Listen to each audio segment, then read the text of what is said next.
आइए दोस्तों, आज हम आपको इस वीडियो में एक्टिव वॉइस से पैसिव वॉइस बनाने के कुछ नियम बताने जा रहे हैं। साथ ही एग्जाम्पल देखेंगे, उदाहरण देखेंगे, बहुत ही आसान तरीके से इसको समझने का प्रयास करेंगे। तो आइए देखते हैं active voice and passive voice. तो एक्टिव वॉइस किसे कहते हैं? जिन वाक्यों में कर्ता की प्रधानता होती है उन्हें एक्टिव वॉइस कहते हैं। यानी जिसमें एक्टिव वॉइस का मतलब होता है जिसमें कर्ता प्रधान होता है, जिसमें सब्जेक्ट प्रधान होता है वो एक्टिव वॉइस होता है, और जिसमें ऑब्जेक्ट प्रधान होता है वो आपका पैसिव वॉइस होता है। यानी कर्म प्रधान हो जिसमें वो आपका पैसिव वॉइस। जैसे मोहन राइट्स ए लेटर, ये एक्टिव वॉइस है। मोहन राइट्स लिखता है एक लेटर, एक पत्र। कौन एक पत्र लिखता है? मोहन एक पत्र लिखता है। तो मोहन इसमें करता है, यही मतलब मुख्य है, प्रधान यही है, तो ये आपका एक्टिव वॉइस हो गया। यानी मोहन जो है सब्जेक्ट इसमें प्रधान होता है वो एक्टिव वॉइस। तो मोहन पत्र लिखता है तो मोहन आपका हो गया एक्टिव वॉइस। यानी ये मोहन राइट्स लेटर, ये आपका वाक्य हो गया एक्टिव वॉइस, इसमें मोहन सब्जेक्ट है यानी मोहन प्रधान है। और दूसरा वाक्य है a letter is written by Mohan. A letter is written by Mohan, तो ए लेटर एक पत्र इज रिटन लिखा गया बाई मोहन, मोहन के द्वारा। एक पत्र मोहन के द्वारा लिखा गया। कौन लिखा गया? एक पत्र लिखा गया। तो इसमें अब एक पत्र जो है, जो पत्र है वो आपका प्रधान है, तो इसमें कर्म प्रधान है, तो ये आपका पैसिव वॉइस हो गया। तो एक्टिव वॉइस के कुछ सब्जेक्ट हैं उनको पैसिव वॉइस में इस प्रकार से चेंज कर लेते हैं। जैसे आई है तो आई को बाई मी कर लेंगे, यानी एक्टिव वॉइस का जो सब्जेक्ट आई होगा उसको हम कर लेंगे बाई मी। अगर वी दिया है तो वी को कर लेंगे बाई अस। यू दिया है तो यू को कर लेंगे बाई यू, यानी यू का यू ही रहता है, इसमें कोई परिवर्तन नहीं होता है। अगर दे दिया है तो दे को कर लेंगे बाई देम। ही दिया है तो ही को कर लेंगे बाई हिम। सी दिया है तो सी को कर लेंगे बाई हर। अगर हु दिया है तो हु का हो जाता है बाई होम। तो यानी जो सब्जेक्ट होता है वो बाई ऑब्जेक्ट हो जाता है। जैसे इसमें ये सब्जेक्ट था तो ये बाई ऑब्जेक्ट हो गया, और जो ऑब्जेक्ट होता है वो सब्जेक्ट हो जाता है। जैसे ए लेटर ये ऑब्जेक्ट है तो इसमें सब्जेक्ट बन गया, यानी ऑब्जेक्ट जो है वो सब्जेक्ट बन जाता है और सब्जेक्ट जो है वो बाई ऑब्जेक्ट हो जाता है। तो आइए बदलने के कुछ नियम हैं उनको देख लेते हैं। टेंस कैसे परिवर्तन करते हैं टेंस देख लेते हैं। ये इंडिफिनिट, कॉन्टिन्यूअस, परफेक्ट, परफेक्ट का जिसको हमने एक चार्ट टाइप में बना दिया है, देख लेंगे इसको। अगर प्रेजेंट इंडिफिनिट में है वाक्य, अगर वाक्य प्रेजेंट इंडिफिनिट में है तो सहायक क्रिया इज, आर, एम लगा देंगे। अगर प्रेजेंट इंडिफिनिट में वाक्य सहायक क्रिया इज, आर, एम लगा देंगे। अगर पास्ट इंडिफिनिट में है तो वाज, वेयर लगा देंगे। अगर फ्यूचर इंडिफिनिट में है तो shall be, will be, shall be, will be कर लेंगे। अगर प्रेजेंट कॉन्टिन्यूअस में वाक्य है तो is being, am being, are being. Being, B-E-I-N-G, being कर लेंगे। अगर पास्ट कॉन्टिन्यूअस में है तो वाज बीइंग, वेयर बीइंग। एक वचनकर्ता के साथ वाज बीइंग कर लेंगे, बहुवचनकर्ता के साथ वेयर बीइंग। अगर फ्यूचर कॉन्टिन्यूअस में है तो फ्यूचर कॉन्टिन्यूअस की पैसिव वॉइस नहीं बनती है। अगला प्रेजेंट परफेक्ट में है अगर तो has been, have been, has been, have been. अगर पास्ट परफेक्ट में है तो हैड बीन कर लेंगे। अगर फ्यूचर परफेक्ट में है तो शैल हैव बीन और विल हैव बीन।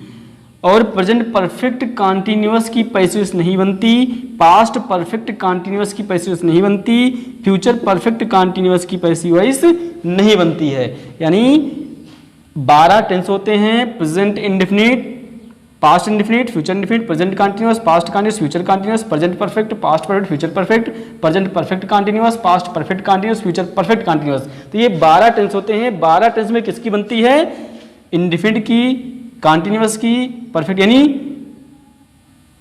1 2 3 4 5 6 7 8 8 टेंस की बनती है और 4 टेंस की नहीं बनती है, जिनकी नहीं बनती है वो फ्यूचर कॉन्टिन्यूअस हैं और present perfect continuous, past perfect continuous, future perfect continuous. यानी परफेक्ट कॉन्टिन्यूअस के तीनों की नहीं बनती है और फ्यूचर की कॉन्टिन्यूअस बनती है। इस प्रकार से 8 टेंस की बनती है, 4 टेंस की पैसिव वॉइस नहीं बनती है। तो ये जो आपका चार्ट है इसको याद कर लेंगे, इसी के अनुसार हम परिवर्तन करेंगे। तो अभी आगे कुछ एग्जाम्पल देते हैं, उनको देख लेंगे। आइए देखते हैं, कुछ एग्जाम्पल दिए हुए हैं, इनको हम इन पैसिव वॉइस में चेंज करेंगे। तो देखते हैं, पहला वाक्य दिया I read a book, I read a book, ये एक्टिव वॉइस वाक्य। इसी प्रकार से वाक्य दिया रहेगा और ब्रैकेट में सामने लिख देंगे कि पैसिव यानी पैसिव में इसको चेंज करना है। तो पैसिव चेंज करने के लिए सबसे पहला नियम तो आपका ये होता है कि हमको जो वाक्य दिया होता है उसको हम पहचाने कि किस टेंस का वाक्य। अगर पहचान नहीं पाएंगे किस टेंस का है तो हम पैसिव नहीं बना पाएंगे। तो ये आपका आई रीड ए बुक वाक्य दिया है, तो देखिए इसकी पहचान क्या कैसे जानेंगे। ए प्रेजेंट इंडिविजुअल का वाक्य है। देखिए आई आपका बहुवचन करता है, आई वी यू दे, इसमें क्या होता है नियम क्या है, बहुवचन करता के साथ वर्ग की फर्स्ट फॉर्म। तो ये बहुवचन करता इसके साथ वर्ग की फर्स्ट फॉर्म लगी हुई है, तो ये आपका प्रेजेंट इंडिफिट हो गया। तो प्रेजेंट इंडिफिट की जब पैसिव बनाएंगे तो हमने अभी चार्ट में बताया कि जितने भी इंडिफिट वाले वाक्य होते हैं उनको हम कॉन्टिन्यूअस साइकिल लगा देंगे। यानी प्रेजेंट इंडिफिट को प्रेजेंट कॉन्टिन्यूअस साइकिल लगाएंगे, पास्ट इंडिफिट को पास्ट कॉन्टिन्यूअस साइकिल लगाएंगे, फ्यूचर इंडिफिट को फ्यूचर कॉन्टिन्यूअस साइकिल लगा देंगे। तो यानी फ्यूचर इस प्रकार से आपकी पैसिव बनाने के लिए कॉन्टिन्यूअस साइकिल लगाएंगे। तो देखते हैं आई रीड ए बुक, तो ए बुक यानी जो सब्जेक्ट, ये आई सब्जेक्ट है, रीड वर्ब है, ए बुक ऑब्जेक्ट है। जो ऑब्जेक्ट होता है वो हमारा सब्जेक्ट बन जाता है। तो ए बुक, अब ए बुक हमारा सब्जेक्ट हो गया। अब हमको प्रेजेंट कॉन्टिन्यूअस साइकिल लगानी है, इज आर एम। तो अब देखेंगे कि 3 सहायक क्रियाएं हैं, इज आर एम, तो हमको एक लगानी है। तो सब्जेक्ट अनुसार सब्जेक्ट आपका एक वचन है, एक वचन के साथ सहायक लगती है इज, बहुवचन के साथ लगती है आर और आई के साथ लगती है एम। तो यहाँ पर लिख देंगे इज। तो ए बुक इज, अब रीड वर्ब की थर्ड फॉर्म, तो यानी जितने भी 8 टेंस की पैसिव बनाते हैं 8 टेंस में वर्ब की थर्ड फॉर्म का प्रयोग होता है। तो रीड की थर्ड फॉर्म कर लेंगे। तो रीड की तीनों फॉर्म यही एक ही होती है, रीड। उसके बाद में जो सब्जेक्ट है वो बाई ऑब्जेक्ट, तो आई का हमने बताया आई का मी हो जाता है, तो बाई मी। इस प्रकार से आपका वाक्य बन गया। अगला वाक्य है, इसको पैसिव बनानी है, ही हेल्प्स माई ब्रदर। अब ही सब्जेक्ट एक वचन है, एक वचन कर्ता के साथ वर्ब में एस या एस दिया हुआ है, तो ये आपका प्रेजेंट इंडिफिट हो गया। अब देखते हैं प्रेजेंट कॉन्टिन्यूअस साइकिल लगानी है। तो प्रेजेंट कॉन्टिन्यूअस, अब माई ब्रदर ऑब्जेक्ट है, माई ब्रदर ऑब्जेक्ट है, ये हमारा सब्जेक्ट बनेगा। तो माई ब्रदर मेरा भाई, तो माई ब्रदर एक वचन कर्ता के साथ हम सहायक लगा देंगे इज। अब वर्ब की थर्ड फॉर्म, हेल्प की थर्ड फॉर्म हेल्प्ड। बाई ही का, ये ही सब्जेक्ट है, ये ऑब्जेक्ट जाएगा, तो ही का हिम हो जाता है, तो बाई हिम। इसी प्रकार से अगला देखेंगे, she does not sing a song. तो अब ये निगेटिव वाक्य है, तो डू डज प्रेजेंट सहायक क्रिया है, तो हम डज से जान जाए प्रेजेंट का वाक्य है। तो सिंग क्रिया है, ए सॉन्ग ऑब्जेक्ट, ये हमारा सब्जेक्ट बनेगा। तो ए सॉन्ग एक वचन, तो सहायक क्रिया इज, अब चूंकि निगेटिव है तो यहाँ पर नॉट लग जाएगा, इज नॉट। अब सिंग की थर्ड फॉर्म, सिंग क्रिया है और की थर्ड फॉर्म कर लेंगे, सिंग सैंग संग, तो यहाँ पर संग हो जाएगा। बाई जो सब्जेक्ट है ऑब्जेक्ट सी का हर, ये आपका पैसिव हो गया। अगला है I do not love you, I do not love you, इसकी पैसिव बनानी है। तो लव क्रिया है, यू ऑब्जेक्ट है, ये हमारा सब्जेक्ट बनेगा। तो यू आपका बहुवचन है, तो बहुवचन के साथ सहायक क्रिया लग गई आर। अब निगेटिव है तो नॉट, लव की third form loved by I का हो गया मी। इस प्रकार से अब अगला वाक्य देखते हैं, डू यू प्ले हॉकी। अब ये सहायक क्रिया वाक्य पहले है, यानी एक्टिव वॉइस है, ये एक्टिव वॉइस में सहायक क्रिया से पहले है। तो पैसिव जब बनाएंगे तो पैसिव, जब एक्टिव वॉइस में सहायक क्रिया पहले है तो पैसिव वॉइस में भी हम सहायक क्रिया पहले लिखेंगे। अब ये हमारी यहाँ पे सहायक क्रिया इज आर एम में से एक होगी, इज आर एम। ये प्ले क्रिया है, क्रिया के बाद में हॉकी ऑब्जेक्ट है, ये हमारा सब्जेक्ट बनेगा। तो हॉकी आपका एक वचन है, तो एक वचन के साथ सहायक क्रिया लगती है इज, तो हमने यहाँ पर लिख दिया इज। अब ये हमारा जो ऑब्जेक्ट है ये सब्जेक्ट आ जाएगा, तो इज हॉकी। अब प्ले की third form played by you, जो ऑब्जेक्ट है, जो सब्जेक्ट है वो बाई ऑब्जेक्ट यू प्रश्न चिन्ह लगा देंगे। ये आपका इंट्रोगेटिव सेंटेंस हो गया।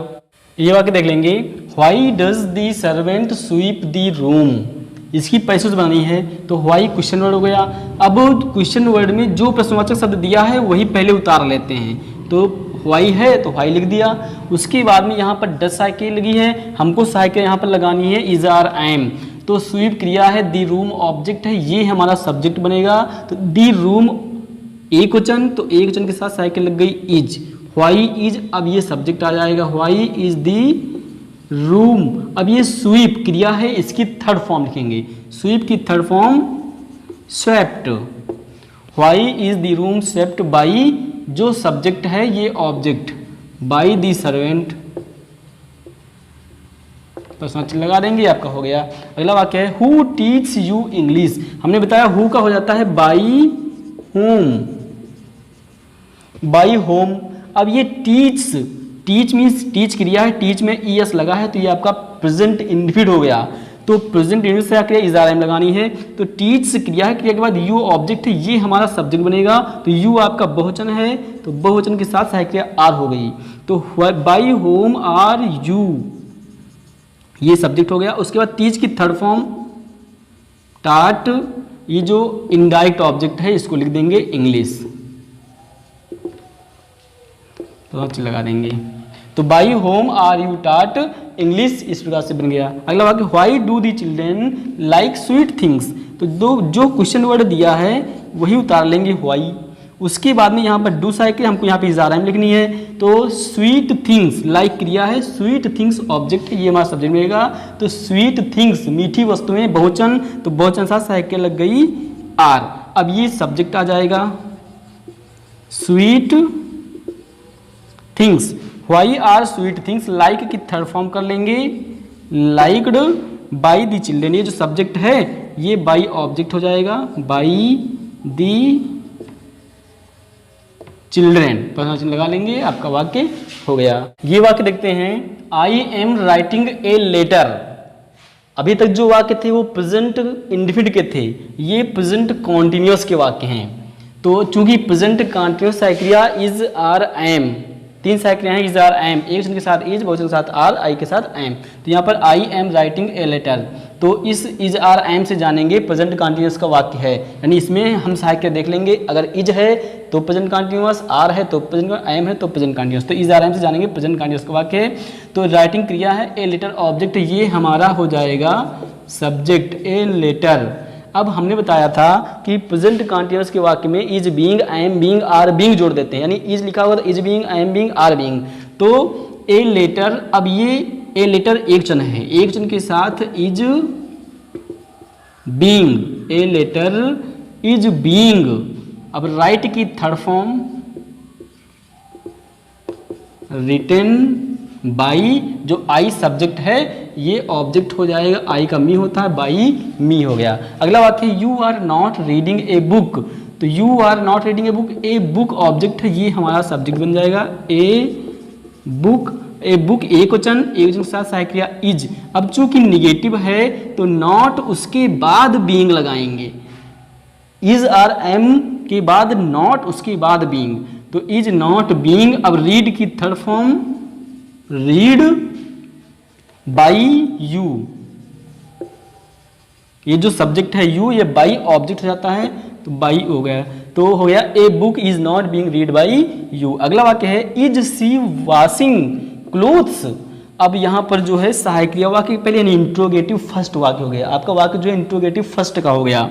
तो इज सी वॉशिंग क्लोथ्स, अब ये क्लोथ्स ऑब्जेक्ट है, ये हमारा सब्जेक्ट बनेगा। तो क्लोथ्स है बहुवचन। अब चूंकि सहायक क्रिया पहले है तो पैसिव वॉइस में भी सहायक क्रिया पहले आएगी, जब पैसिव बनाएंगे सहायक पहले लिखेंगे इज आर एम। तो ये क्लोथ्स के हिसाब से हमको यहाँ पे सहायक लिखनी है, क्लोथ्स बहुवचन है तो बहुवचन के साथ सहायक लिखती है आर, तो आर लिख गया। उसके बाद में सब्जेक्ट CLOTHES, ये जो ऑब्जेक्ट ये हमारा सब्जेक्ट बन गया। तो आर क्लोथ्स, अब being, is being, I am being, are being लगाना है, तो ये नहीं कि आर बीइंग साथ में लगा दें, पहले इज आर आई एम लिखिए, उसके बाद सब्जेक्ट इंट्रोगेटिव में पहले इज आर आई एम, उसके इंट्रोगेटिव फर्स्ट में क्या होता है, सबसे पहले सहायक क्रिया इज आर आई एम, उसके बाद सब्जेक्ट, उसके बाद बीइंग। अब वर्ब की थर्ड फॉर्म, तो वाश की थर्ड फॉर्म होती है वाश्ड बाई जो सी है सी का हो जाएगा हर। इस प्रकार से प्रश्न चिन्ह लगा देंगे। अगला वाक्य है why are you calling the servant. अब दिया हुआ क्वेश्चन वर्ड लिख देंगे, पहले वही जो क्वेश्चन वर्ड दिया हुआ है पहले लिख देंगे व्हाई। अब यहाँ पर आर सहायक क्रिया हमको भी लगानी इज आर एम, तो फिर दी सर्वेंट ऑब्जेक्ट, ये हमारा सब्जेक्ट में दी सर्वेंट एकवचन, तो इसके साथ लग गया is, why is the servant. अब यहां लगेगा बीइंग, यानी क्रिया से पहले बीइंग लगता है, तो काल की थर्ड फॉर्म एक क्रिया है, अब काल की थर्ड फॉर्म कॉल्ड हो गया। Why is the servant being called by, जो यू सब्जेक्ट है ये ऑब्जेक्ट हो जाएगा, बाई यू, प्रश्नवाचक चिन्ह लगा दी। इस प्रकार से आपका प्रेजेंट कंटीन्यूअस के वाक्य इसी प्रकार से साइकिल लगा कर बना। इसी प्रकार से पास्ट टाइम के वाक्य बनाना होगा तो वाज वेयर साइकिल लगा करके बिल्कुल सेम इसी नियम के अनुसार बना लेंगे। और पास्ट कंटीन्यूअस में बनाना होगा तो is being, I am being, are was being, were being लगा करके बिल्कुल सेम यही नियम लगा करके उनको भी बना लेंगे। तो शेष अगले 2 टेंस हो गए, अगले टेंस हम नेक्स्ट वीडियो में बनाएंगे।